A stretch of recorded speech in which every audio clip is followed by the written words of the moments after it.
Olá, pessoal! Espero que vocês estejam bem, né? E preparando-se para essa retomada das aulas presenciais. E hoje eu vim aqui para dar uma sugestão de como que vocês, né, os professores e as famílias, podem se organizar para o retorno das aulas presenciais dos alunos com deficiência. Colocando, assim, um passo a passo para que vocês se organizem de uma maneira que vocês possam ajudar esses estudantes a voltarem, se organizarem e começarem de uma maneira tranquila e calma aí o seu retorno às aulas presenciais, tá certo? Então, a primeira coisa que nós temos que fazer é saber as condições funcionais dos nossos alunos. O que isso quer dizer? É saber como estão as condições mentais, sensoriais, de fala, de comunicação, todo o sistema de saúde, né? O que isso quer dizer? Se esse aluno, se ele tem atraso do desenvolvimento neuropsicomotor, então vamos pensar assim, o meu aluno, ele tem de repente uma deficiência visual, mas ele tem só a deficiência visual, ou ele tem um atraso do desenvolvimento intelectual.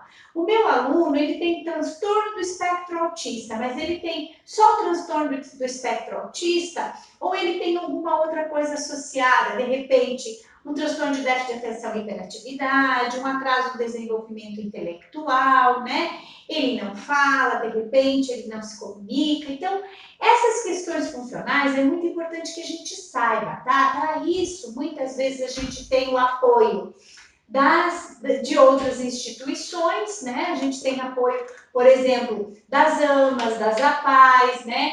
De instituições de surdos, ou da família, ou melhor dizendo, e da família. A família sim deve estar junto, colocando para vocês, por exemplo, como que esse filho é em casa, se ele tem independência, se ele tem autonomia, né? Se ele consegue, por exemplo, fazer da própria higiene, utilizar o banheiro, alimentar-se com a própria mão, se ele realizou as atividades remotas do ano passado, se ele conseguiu fazer as atividades. Isso é muito importante que o professor saiba, porque a partir daí ele já sabe como que esse aluno funciona, como que é o comportamento, se ele tem um comportamento tranquilo, calmo, se ele é mais agitado, mais atento, desatento, se ele tem crise, se ele não tem crise, se tem crise, como são essas crises, se os pais conseguem trabalhar bem com essa crise e assim por diante, tá, gente? Então, isso é muito importante. Eu quero aqui falar para vocês agora uma coisa que a gente tem que observar, que é as atividades e participação. O que quer dizer isso? Se esse aluno comunica, como que é essa comunicação? Se ele fala, não, ele não fala, ele aponta, ele pede, ele vai buscar, ele se move bem, ele precisa usar cadeira de roda? Não, ele não usa cadeira de roda, mas de repente ele tem outras dificuldades motoras, ele consegue fazer cuidado pessoal, vida doméstica, como é que é toda essa questão assim? Ele tem independência para tirar, por exemplo, o material da mochila e saber para que serve esse material? Ele entende para que serve um lápis, uma caneta, uma tesoura, né? A vida social, como é que é? Ele consegue brincar em grupo, trocar interesses, ele divide interesse com os colegas, ele participa das aulas, ele ouve o professor, ele dá respostas, mesmo que às vezes não fale, mas dá respostas de atenção, atenção compartilhada, né? Tudo isso. Se esse aluno já está lá no ensino médio, nos anos finais, ou às vezes até na universidade, por que não dizer, como é que é isso? Ele tem uma vida laboral, ele trabalha, ele é um jovem aprendiz, ou ele pode ser um jovem aprendiz. Então, essas atividades de participação, elas são importantes para que a gente consiga saber como é que esse aluno é na sua vida social, na sua vida doméstica, né? E às vezes na sua vida laboral, aí nos espaços de trabalho. Depois nós vamos pensar nas condições acadêmicas dos nossos alunos. Quem me ouve falar, diz assim, às vezes a Marisa fala e bate nessa tecla várias vezes. Sim, eu vou bater muito nessa tecla. Por quê? Porque não adianta a gente ter um indivíduo na escola se a gente não sabe qual o nível de aprendizagem dele. Isso é muito importante. Nós precisamos saber o nível de aprendizagem do nosso aluno, o que ele sabe fazer. Essa semana mesmo, eu tive uma professora que me perguntou, por exemplo, assim, se ela podia aplicar um protocolo de desenvolvimento de 0 a 6 anos em alunos mais velhos, porque ela percebia que esses alunos funcionam com alunos menores. Então, a gente sim pode aplicar esse protocolo até para a gente saber como trabalhar. Então, a gente tem que saber quais as condições acadêmicas dos nossos alunos. Então, vamos começar pelo isolamento. Como é que foram essas atividades de isolamento? Esse aluno teve algum tipo de dificuldade? Ele teve algum tipo de atendimento? Ele realizou as atividades? O professor do atendimento educacional especializado continuou mandando atividade? Ele teve alguma assessoria de algum outro tipo de profissional, de algum especialista? Ele continuou as terapias ou não? Esses alunos realizaram as atividades, né? Desenvolveram sozinhos, precisaram de apoio, quais os apoios? Então, é muito importante que as famílias façam isso, né? Que elas deem essas informações são muito importantes. Que você faça uma análise do material escolar, desse material que foi desenvolvido durante a pandemia, o que realmente foi feito aí, tá certo? E aí vamos fazer uma avaliação cuidadosa, né? Vamos avaliar os conceitos básicos, as noções espaciais, né? Conceitos de forma, de tamanho, de espessura, de localização, isso tudo, né? Avaliação de linguagem, de leitura, de escrita, de compreensão leitora, quanto isso é possível, em que nível o aluno está, ele conhece letra, não conhece, ele é aluno lá da creche, se ele nomeia figuras, se ele identifica rótulos, se ele se comunica e tudo mais. A avaliação do raciocínio lógico, se esse aluno sabe grande, pequeno, maior, menor, fino, grosso, se esse aluno sabe as 4 operações, se ele entende situação, problema, todas aquelas avaliações que são acadêmicas, né? Os conhecimentos gerais. Então, essas avaliações elas são importantes e elas são feitas pelo professor.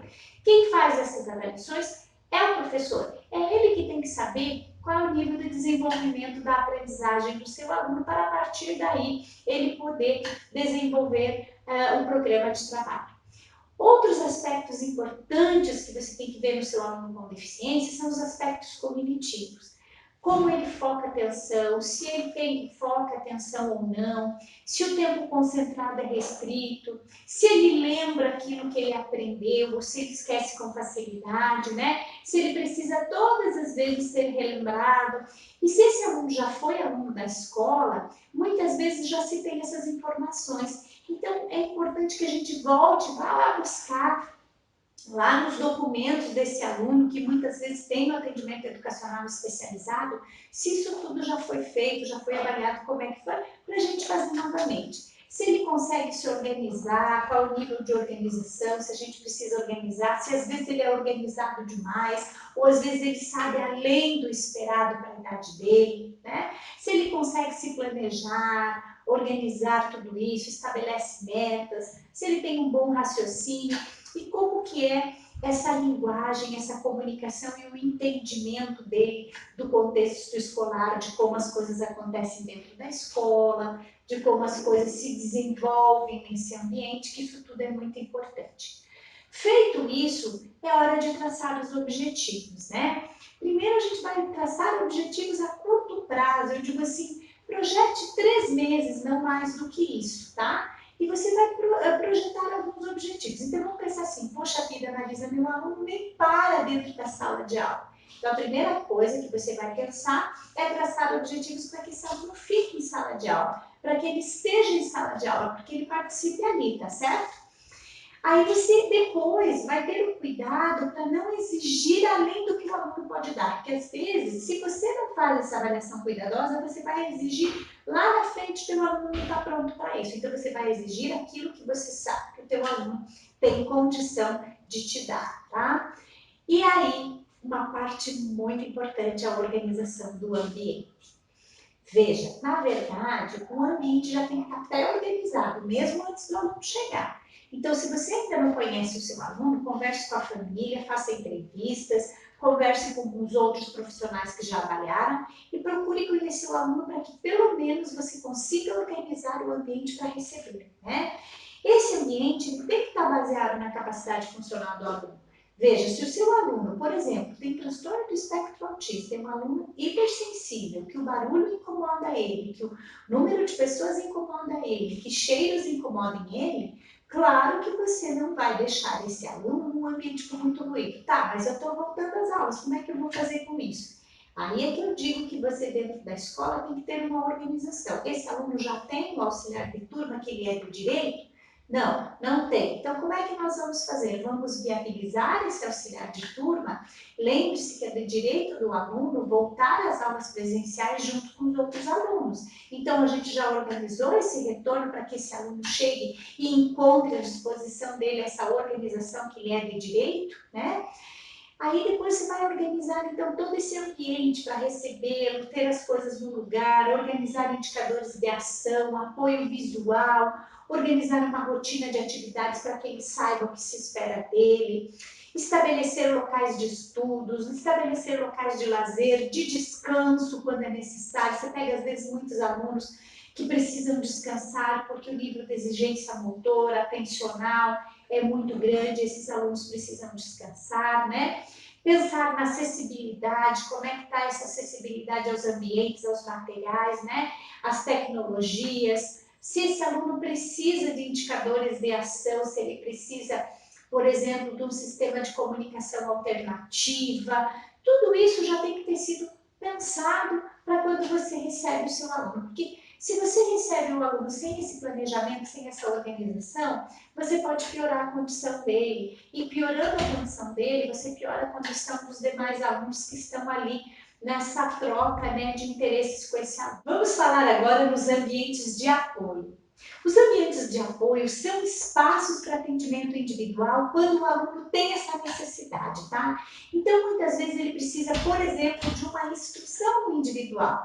Não só o aluno com deficiência. Vamos pegar, por exemplo, um aluno que tem transtorno desafiador opositor, um aluno que tem transtorno de déficit de atenção e hiperatividade. Às vezes ele precisa de um ambiente com menos ruído para ele receber uma instrução, para ele fazer uma leitura, para ele fazer uma atividade, uma prova, uma pesquisa. Então esse ambiente, ele já tem que ter sido pensado dentro da escola. Se você tem um aluno com transtorno do espectro autista, por exemplo, que é um aluno que ele tem uma sensibilidade e aí ele não consegue estar junto com os outros alunos lá no início, né? Na hora do lanche ou na hora do recreio, ele precisa ser trabalhado para isso, dessensibilizado. Então, o que você vai fazer? Esse ambiente já tem que estar pronto para ele. Então, você vai organizar para que esse aluno tenha acesso ao refeitório, para que ele tenha acesso à biblioteca. Então, não é que você tem que tirar e ter um ambiente só para criança com deficiência, só para criança autista. Mas vamos pensar que muitas vezes esse aluno precisa de um local para ele ser acalmado, para ele ser orientado, para ele se organizar, para ele melhorar aquela crise que talvez ele tenha. Não pode ser feito isso ao olhar dos outros, expondo ele aos outros alunos, né? As pessoas que estão saindo, que estão chegando, expondo ele a um constrangimento. Não, ele tem que ter um local que você possa fazer isso, que possa você fazer. Ah, mas eu tenho os outros alunos. Então, se você tem um auxiliar de turno, um atendente terapêutico, essa pessoa precisa ser orientada de como fazer nesse momento de crise, né? Nesse momento de necessidade do aluno. Né? Então, como é que nós vamos fazer isso? Isso tem que ser pensado na comunidade escolar, dentro da escola, na sua secretaria de educação, na sua secretaria de saúde, né? Isso tudo é muito importante. E muitas vezes a gente precisa trabalhar com atividades psicomotoras específicas para esses alunos. Então, quem pode fazer e aonde a gente pode fazer? Tá? Os ambientes, eles têm que estar com o mobiliário disposto de acordo com a necessidade do aluno. Nós devemos ter nesses ambientes murais, agendas, organizadores de ação, indicadores visuais, por exemplo, no banheiro, né? O aluno que precisa fazer a higiene das mãos, usar o álcool gel, né? Ele precisa usar a máscara, talvez isso tenha que estar visualmente claro para ele numa sequência lógica e previsível, para que ele consiga saber como se comportar, como agir em cada ambiente. Isso é importante para dar a ele segurança, né? Quando você tem um calendário também de horários bem organizados, esse calendário tem que estar à disposição do aluno, para que esse aluno veja isso. Esse calendário tem que ir junto com ele, para a família, né? Para que a família saiba o que vai acontecer e a família possa te ajudar a organizar toda essa sequência diária ou semanal ou mensal das atividades. Porque a gente sabe que agora no retorno das aulas, a gente tem um número de alunos que vai num dia e outro número de alunos que vai no outro dia. Então, de repente, o seu aluno com deficiência, ele venha na segunda e não venha na terça. Isso tem que estar claro para ele, quais são os dias que ele vem para a família, para que a família possa organizar toda essa dinâmica, dando segurança aos alunos com deficiência.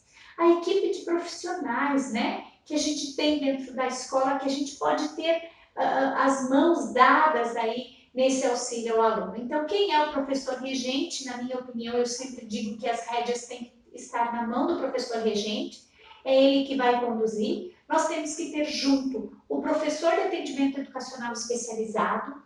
Esse é um profissional muito importante, ele não pode faltar no ambiente escolar. O profissional de atendimento educacional especializado é ele quem vai fazer a avaliação desse aluno, é ele quem vai conduzir o trabalho, é ele quem vai fazer a orientação dos demais profissionais, é ele que conhece dessas deficiências ou dessas dificuldades. Isso é importante que a gente tenha uma conversa e una esses esforços, né? Os demais professores, como professor de educação física, de artes, de línguas, né? Os auxiliares de turma, lembrem, auxiliar de turma. Nem todo aluno precisa de um auxiliar a todo tempo junto com ele, nem é bom isso. Tudo aquilo que o aluno pode fazer sozinho, ele deve fazer. Muitas vezes as famílias me procuram e elas querem que esse auxiliar fique o tempo todo com o aluno. Isso não é legal. Ele tem que ter independência, autonomia. Se ele consegue ir para o recreio sozinho, alimentar-se sozinho, ele não precisa de ninguém o tempo todo. Então, esse auxiliar, ele vai ajudar o professor, talvez com outros alunos, na organização do material, nesses momentos em que o aluno necessita ser retirado do ambiente para ser organizado e tudo mais, né? Então, isso tudo é muito importante para que a gente tenha toda essa organização. O material didático, como é que nós vamos organizar esse material? Ele precisa ser adaptado, adequado, tem que estar disponível, estruturado, bem sinalizado para que os alunos saibam onde as coisas se encontram, quando ele precisa de um lápis, quando ele precisa de uma folha, o livro dele onde está, marcados visualmente, claro, para que esse aluno saiba tudo onde está. E essa preparação precisa ser feita antecipadamente. Nós temos que preparar os profissionais, os ambientes, os materiais. Tudo isso precisa ser muito bem planejado e muito bem preparado. Não é assim, a gente retorna e joga todo mundo lá dentro e acabou essa história. Não, precisa ser feita uma preparação. Assim como a gente prepara e pensa no aluno que não tem deficiência, qual é o conteúdo que ele vai fazer, o que eu vou trabalhar com esses alunos, muito mais a gente tem que ter para o aluno com deficiência. Isso tem que ser preparado, a gente tem que garantir esse retorno, né, para os alunos que seja aplicado, avaliado de acordo com as condições e as necessidades de cada aluno.